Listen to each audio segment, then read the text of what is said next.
Hey everybody, John here from WeirdKidStore.com. Today I'm going to talk to you about Esther foam. This is of course a type of foam that we sell on our website. You can buy it by the square foot, and you can also buy those great scrap boxes. With the scrap boxes, what we try to do is make sure that the scrap sizes are roughly the size of our hands. So this is an example of a size of a piece of foam that you would get in a scrap box.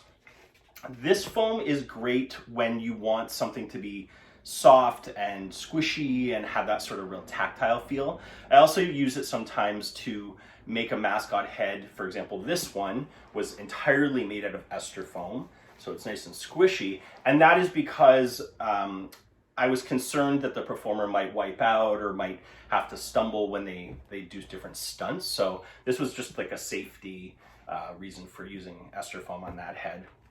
On this witch's head, I used it for the nose, and that's just so that people can honk on the nose. It's kind of a gimmicky type of thing. So it was great application for her.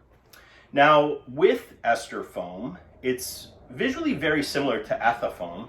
This is a piece of Ethafoam here, and this is the Esther foam, but you can see the difference. I can really squish this, whereas this is a lot more dense. Aside from that, working with it is very similar to Ethafoam. I'm gonna glue a couple pieces here just to show you what that's like. So basically, I'll take my 3M Foam Fast 74 glue, which we also sell on the website.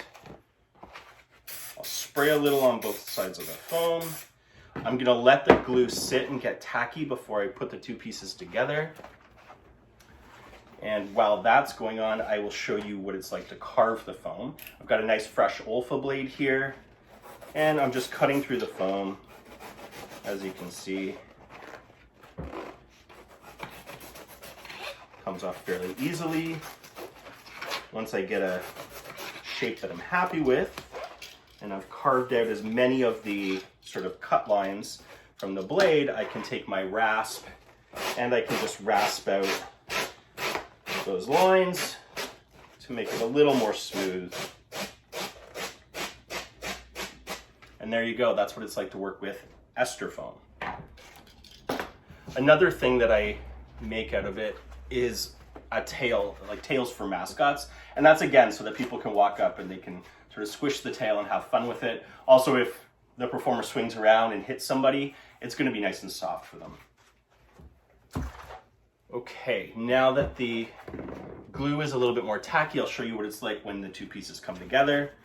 So I'm gonna push them together like this, press down on them really hard, and then pull, and you can tell they're really, really nice and stuck together.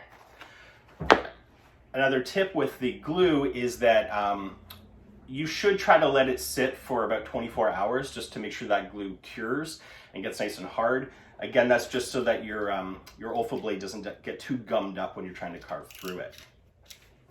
So there's Esther foam in a nutshell. Again, we sell it by the square foot and by the scrap boxes on our WeirdKidStore.com.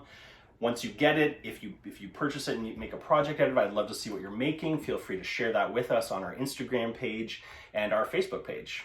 Thanks for watching and have a great day.